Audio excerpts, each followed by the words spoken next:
It wasn't always pretty. In fact, it wasn't pretty most of the game, but the Seahawks find a way to get it done thanks to a feisty pass rush and more heroics from Jaxon Smith-Njigba for a big win in Jacksonville. I'm going to be breaking down how the Seahawks got it done down in Florida coming up next here on our post-game edition of Locked On Seahawks.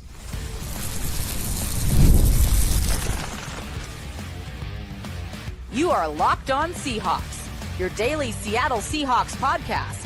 Part of the Locked On Podcast Network, your team every day.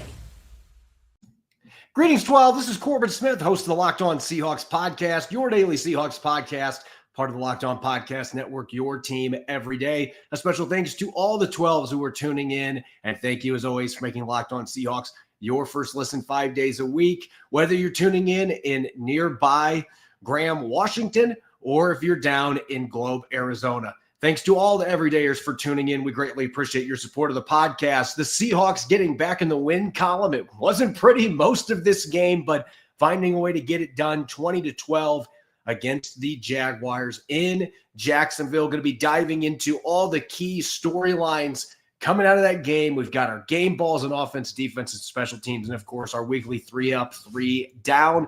So without further ado, let's start looking into this game that did not start off well for the Seahawks. A couple of quick 3 and outs on offense. The run game couldn't get going. Sam Darnold actually was a little off accuracy-wise. Elijah Arroyo stumbled on one of the 3rd down throws. Just came out flat on offense. Defense got some stops early. Did give up a touchdown to Jacksonville. Brian Thomas coming wide open, guys biting on a play fake, pump fake to the bubble screen to the left side of the field, and Thomas came wide open with both defenders taking the bubble screen. A lot of coverage breakdowns again with all the injuries Seattle's got in the secondary, and despite all of that, to start the game, there was a missed extra point that kept him down only 6 points. Sam Darnold gets him to a field goal. Jaxon Smith-Njigba takes over, 61-yard touchdown catch. Seems like every week he's getting a 50-plus yard reception, setting a franchise mark for the most yards in the first 6 games by a receiver. And in fact, he's destroyed Tyler Lockett's previous record from 2020 for that in these first 6 games with over 160 receiving yards in the contest. And you look at the box score, and it doesn't look like a game that should have had this low of a score when you consider the passing yardage that the two teams put up. But 3rd down was a real problem. The Seahawks converted only 1 3rd down the entire game. Jacksonville converted 25% of their 3rd downs. Both teams really struggled to move the chains, and both teams had at least 8 punts in this contest as well. It was a punt fest. Jacksonville had a couple of lengthy extended possessions that helped them win the time of possession battle, but you had a lot of penalties. It was a sloppy game, particularly for the Jaguars, with a lot of illegal motion penalties, false start penalties on their own home field. So it really was one of those games that kind of was a snooze fest for most of it. When you consider all the punts, there were a number of plays that were missed opportunities for both teams, some lucky breaks that didn't go Jacksonville's way, didn't go Seattle's way. It was far from a pretty game. With that being said, the play of Sam Darnold continues to be really good. I know you're going to look at the completion percentage. 59% was his worst that he's had this year.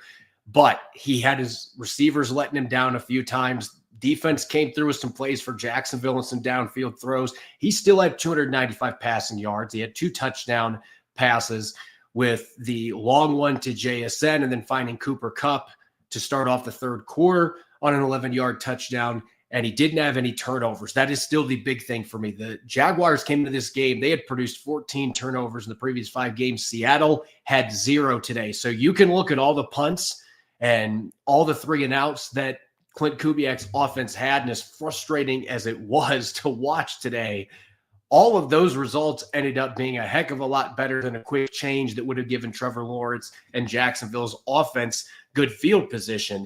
Michael Dixon did his job. 3 punts pinned inside the 20-yard line. Jacksonville had more issues with starting field position than what Seattle had in this game.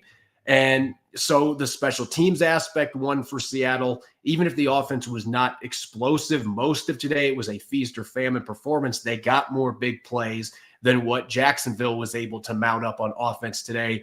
And on defense, you got to give credit to the pass rush. Coming into this game, Trevor Lawrence had been sacked 6 times in the first 5 games total. Jacksonville's offensive line was one of the most improved in the National Football League, both in pass and run blocking. They had some injuries going into this game. They were playing a backup center. And after really a disappointing performance from Leonard Williams and the rest of the defensive line in the game against Tampa Bay last week, that group came out rejuvenated, ready to go today. 7 sacks as a team on Trevor Lawrence. And I really think the big difference maker in all this was DeMarcus Lawrence. Getting him back from a quad injury, missed last week. He helped set the edge against the run game.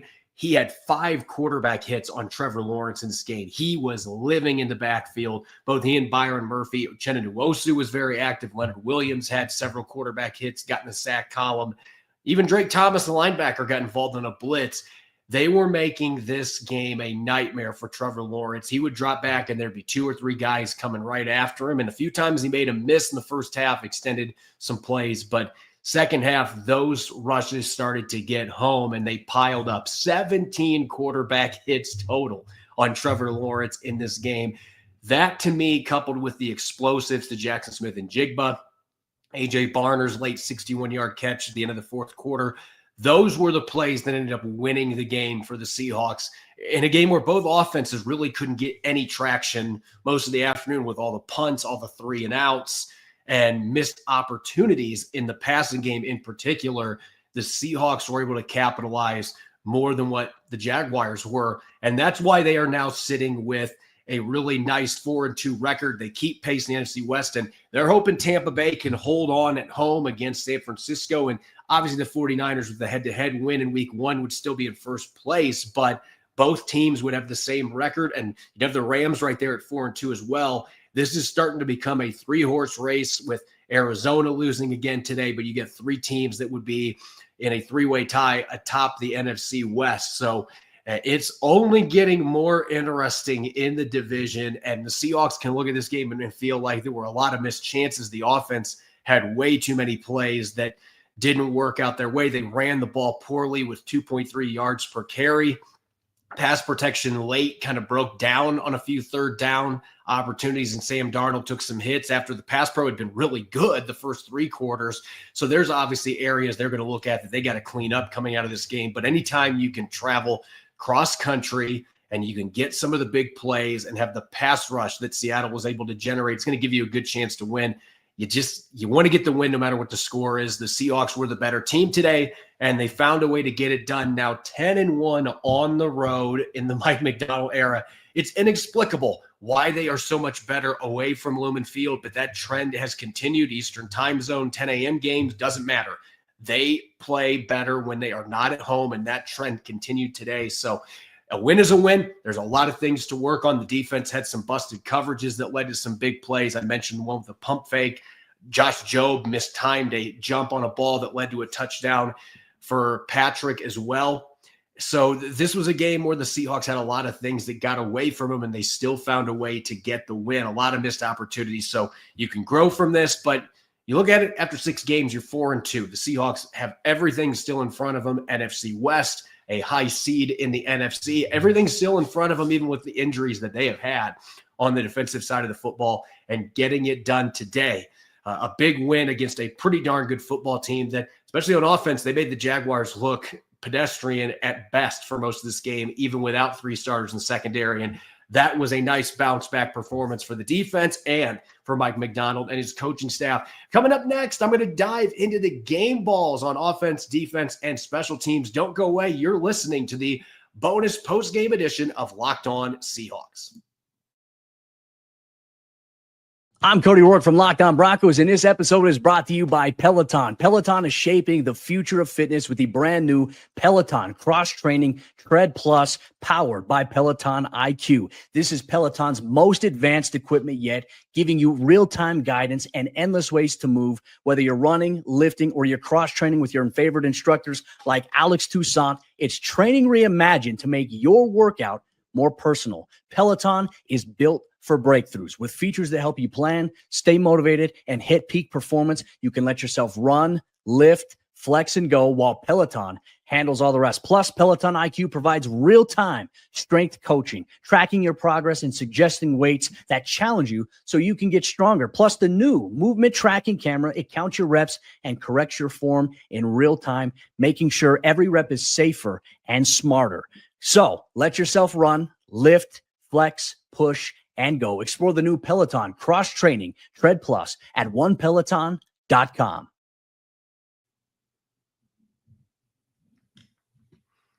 Welcome back to the post-game edition of Locked On Seahawks. This is your host, Corbin Smith. A special thanks to all the 12s who are tuning in, and thank you, as always, for making Locked On Seahawks your first listen 5 days a week. We greatly appreciate it. The Seahawks bouncing back from a tough loss to Tampa Bay in Week 5, going down to Jacksonville and exiting with a 20-12 victory over the first place in the AFC South, Jacksonville Jaguars. Going to dive into the game balls now, and offense was pretty easy. Defense, that was one of the more challenging ones I've had this year. Special teams, there was really only one name that jumped up, but let's start on offense with the obvious, to me, the player of the game on either side of the football.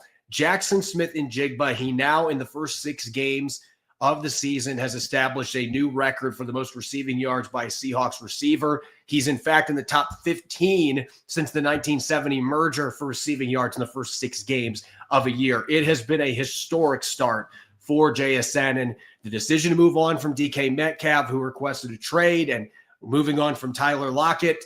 Everybody wondered, is JSN going to be able to handle being the number one without his sidekicks? And he has emphatically silenced any critics who questioned if he could do that.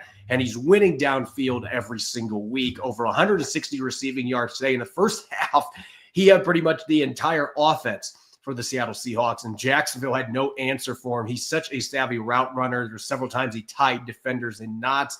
And I think the thing that he continues to do week in, week out, that maybe was the biggest question that draft scouts had when he's coming out of Ohio State. Is he going to be able to play in the boundary? Is he going to be able to create separation as a downfield threat and be more than just a middle of the field merchant? And he has proven that he is way more than that. Again, every single week, it seems like Sam Darnold's dropping at least 140-plus yard throw into the bucket to him. And today, first off, that was an incredible throw by Sam Darnold. Maybe the best throw I have seen him make on the practice field and in game action to this point. Put it right on Jaxon Smith-Njigba's hands after he had beaten Greg Newsome. Welcome to Jacksonville. Rough start for him with his new team getting burned there. Did not have safety Andrew Wingard back there helping him out either. So once Smith-Njigba was past him and the throw, flick of the wrist right in the bucket, a perfect throw to Jaxon Smith-Njigba. He already had a 32-yard catch before that on the previous drive that set up a field goal for Seattle. You can debate how they ended that drive with 3 straight runs inside the 10-yard line that did not pan out in a touchdown, but Smith-Njigba put him in that position.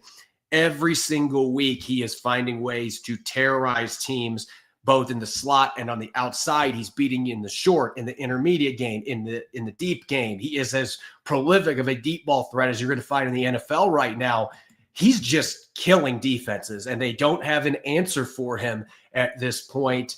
He is an all-pro right now. If you had to select all-pro receivers, as many great ones as there are in the league, Jaxon Smith-Njigba, to me, is a first team. I wouldn't be shocked if you had him and Emeka Egbuka, former college teammates, in that discussion to be on that first team all-pro. A testament to what they are doing at Ohio State. I don't know what's in the water there, but they are just kicking out incredible receiver after incredible receiver.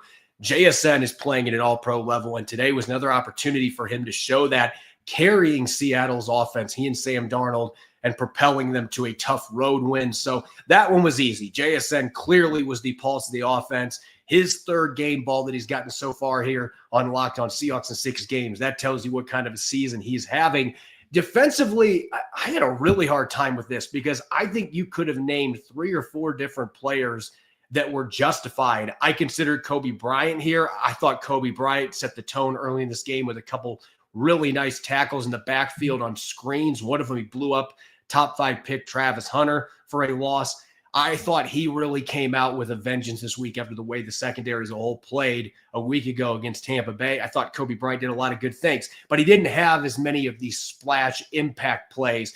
DeMarcus Lawrence, as I mentioned earlier, him being in the game, I think, was the most pivotal part to this defensive line finding themselves again, because he's just, we're talking about an incredible free agent addition. You're talking about a guy that has come in with the experience, the veteran leadership, the all-around skill set that he still possesses at 33 years of age. He's rubbed off on all those young guys. They were missing Derek Hall. They badly needed Lawrence to come in and play well. And 5 quarterback hits, it felt like more than that. He was on Trevor Lawrence every time he dropped back to throw, it felt like. Finishes with 2 sacks, his first multi-sack game in a Seahawk uniform. Incredibly disruptive. Leonard Williams made a lot of big plays in this game. Trevor Lawrence was tired of seeing number 99. He had a tackle 30 yards downfield on a receiver, showing off his athleticism and his hustle too. You don't see veterans always doing stuff like that, particularly defensive tackles.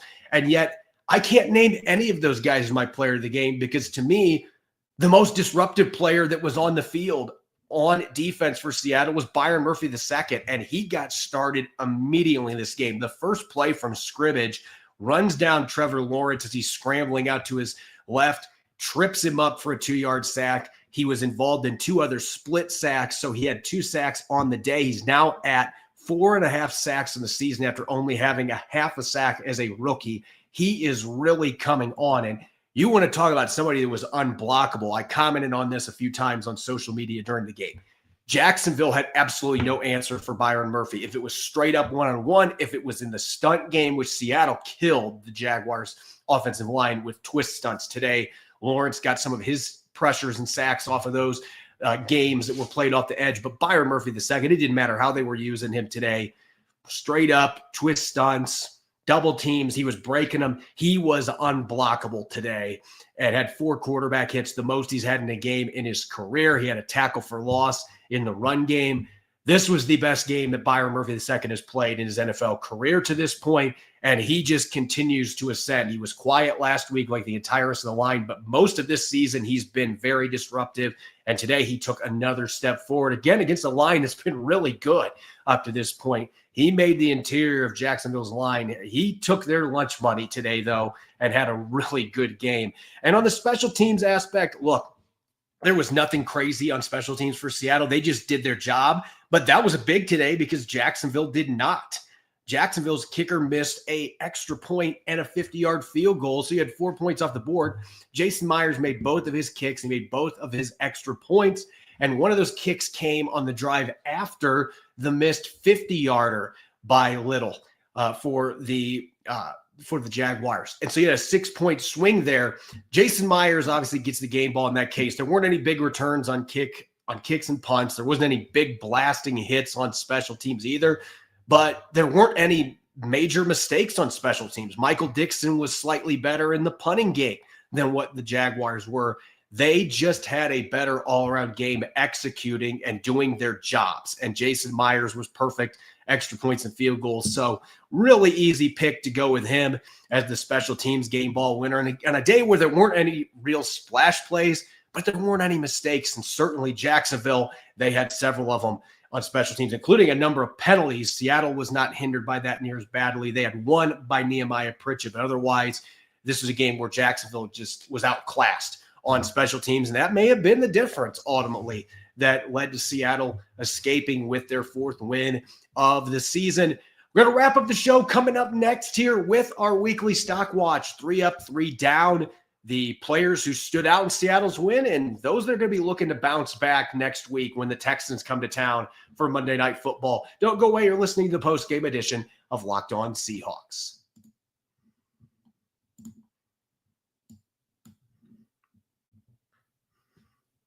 Welcome back to the post-game edition of Locked On Seahawks. I'm your host, Corbin Smith. A special thanks to all the 12s who are tuning in, and thank you, as always, for making Locked On Seahawks your first listen 5 days a week.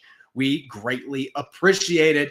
The Seahawks moving to 4-2 with a big 20-12 road win in Jacksonville. It was far from the prettiest win of the Mike McDonald era. A lot of mistakes, a lot of punts on both sides of the ball. That's both good and bad, depending on which side of the ball you're looking at. But the punters were very busy. They made their money today, but the Seahawks made a few more plays on offense. They made more plays getting after the quarterback on defense and ruining a number of promising drives for the Jags today. let's get to our 3 up, 3 down. Who's hot, who's not coming out of this game? And going to start on the who's hot aspect with a player who only had 2 catches today, but they proved to be incredibly pivotal in this matchup. The Seahawks were up 13-7 coming out of the half.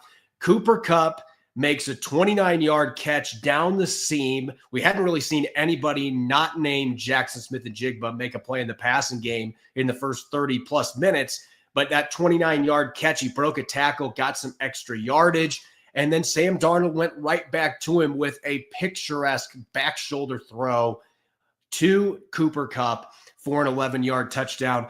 That basically was what he did today, but he had a couple nice blocks in the run game. Even if the run game didn't work very well for the Seahawks, he continued to be a solid blocker in the run game. Those 2 catches were huge for Seattle's offense and it put them up 14 points. Ultimately, those were the decisive points with Jacksonville tacking on a touchdown in the fourth quarter. DeMarcus Lawrence, I can't speak enough about his performance. Honestly, if I was a fan of giving multiple game balls, I've done it a few times. I typically try to avoid that. I don't like a Peyton Manning, Steve McNair co-MVP type situation. I just felt like Byron Murphy II had a game that you couldn't deny him the game ball. But DeMarcus Lawrence, in almost any other game, he would have been the winner. I just loved what we saw from him today in all facets. He was blowing up blockers in the run game. Every time the ETN tried to run his direction, it seemed like he was getting bottled up. They couldn't get to the edge, which was a big part of Jacksonville's run success coming into this game. They had a couple runs they leaked out and got 5, 6, 7 yards, but generally speaking, it was a tough afternoon for the Jags. They ran for 3.1 yards per carry, a little bit under that if you take out a few of Trevor Lawrence's scrambles that he had in this game. They did a great job on the run, and pass rush-wise, I felt like Lawrence really set the tone. They greatly benefited having him back out there with his ability to win both with power and finesse, getting a couple sacks, leading the team with 5 quarterback hits. He has been one of the best free agent additions made in the John Schneider era. There's been a lot of misses in free agency, way more than you see in the trade deadline deals where Schneider's generally been an ace bringing in players.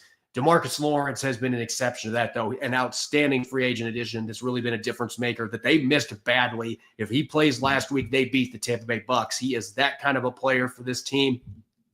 And last but not least, Drake Thomas. Let's give him some love. Seattle's been gradually playing him more snaps than Tyrese Knight. He exited a couple plays with a thumb injury, but came back in today. Had his 2nd sack of the season. Mike McDonald loves inside linebackers that can blitz. He's been effective when he's been given those chances. He finished 2nd on the team in total tackles today. And he also had a pass breakup in coverage. I thought it was the best game we've seen from Drake Thomas in his NFL career. And right now, if he's going to be playing like that, he is just going to continue to eat into Tyrese Knight's reps. And in fact, today, Knight only had 1 tackle the entire day, and it was on special teams. So it feels like this job is now becoming Drake Thomas's. And if he continues to improve, this, like I said, was the best game we've seen from him. He's made some mistakes on defense first 5 games of the year, but he was flying all over the place. He was making plays in the run game, got his hands on a ball in coverage, had that sack. I thought it was easily the best game of his career, and he was a difference maker today for the Seattle Seahawks in the middle of their defense. Now let's go to the flip side. Who's not hot coming out of this game? And usually when you win a game, it's harder to find guys, but that is not the case today. And I'm just going to single out a group that I was kind of calling out this week to try to replicate what they've done the last few weeks. I really thought running the football was going to be a crucial part of Seattle winning this game. They stuck with it. So from that perspective, it did help them. But 2.3 yards per carry on the day. It was a little more than that when you take some of the kneels out they had at the end of the game. But 2.3 yards per carry, it would 2.5, 2.7, whatever it would have ended up amounting to. They did not run the football well, and a lot of it boiled down to the blocking. Today, the offensive line took a step back in that department. They averaged over 130 rushing yards per game in their last 2 contests. And today they had 8 runs that went for 0 or negative yards from Ken Walker and Zach Charbonnet. And none of those really were the running backs' faults. They were just not getting anything to work with. The Jags did a good job of getting penetration, winning off the snap at the line of scrimmage. But that was a disappointing regression from that standpoint, especially because Jacksonville was the 25th ranked run defense in terms of EPA this year. And aside from a couple plays, they were able to get outside, they were able to get a little bit of yardage. there really wasn't much to work with for the running backs. So the run game in general, they got to go back to the drawing board. They're still trying to find the consistency, and that is what's holding this team back from really having explosive games on offense. They have to get everything put together, run the football more effectively, more consistently. We saw it the last 2 games, but this week, not so much. A tough game for everybody involved in the run game, including Kubiak, who I felt like didn't have the best game as a play caller and kind of a vanilla conservative approach, even with his run game. And on the defensive side of the football, going to highlight 2 guys who were at the center of the Seahawks communication breakdowns and the second touchdown that should not have happened. I felt like today the Jaguars' best offense was the Seattle Seahawks defense making mistakes. It wasn't Jacksonville beating them with quality play, to be honest with you. The first touchdown to Brian Thomas, they shouldn't even had that play come up. There was 3rd and 11 and a 3rd and 15 on 2 different conversions earlier on that drive. The 3rd and 11, Johnny Munt comes wide open, and there was nobody near him. The backup tight end gets 14 yards.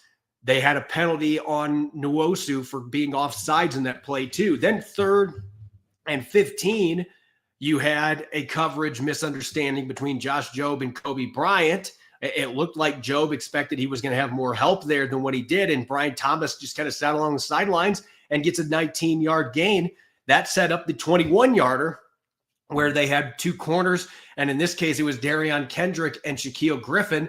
Both of them bit on the bubble screen, pump fake, and neither one of them covered Brian Thomas, the best receiver for the Jaguars, and he just waltzes into the end zone for a 21-yard score. And then in the second half, Jacksonville's other touchdown, it came on a play where Josh Jobe was in perfect position, but he thought that the play was dead. He thought Trevor Lawrence was going down or something, and he stalled for a second. And then when he tried to jump to make a play on the football, working against Patrick, he was not able to time his jump properly. The ball goes over his head in a play that never should have happened. That should have been at minimum a pass breakup with where Jobe was located at and the cover that they had there. It ends up being a 26-yard touchdown. So those are things that are going to eat at Mike Macdonald in film study tomorrow, and yet they found a way to win with it. Shaquille Griffin, look, he was put in a tough spot coming up from the practice squad. Had a few plays where he drove hard on the football, but he gave up a lot of catches, and there were certainly some plays where it looked like he was not in sync with the rest of the defense. Communication with all the guys that are out of the lineup, that continues to be a big issue, and that's the biggest reason they got to get guys like Julian Love, Devin Witherspoon, Rick Woolen back out there playing, because right now that's what's really setting them back. They had a lot of those issues last week against Tampa Bay, and this week a lot of receivers running wide open again because the communication, they just aren't where Mike Macdonald defenses normally are at. And a lot of it just has to do with guys that aren't used to playing together, throwing backups out there.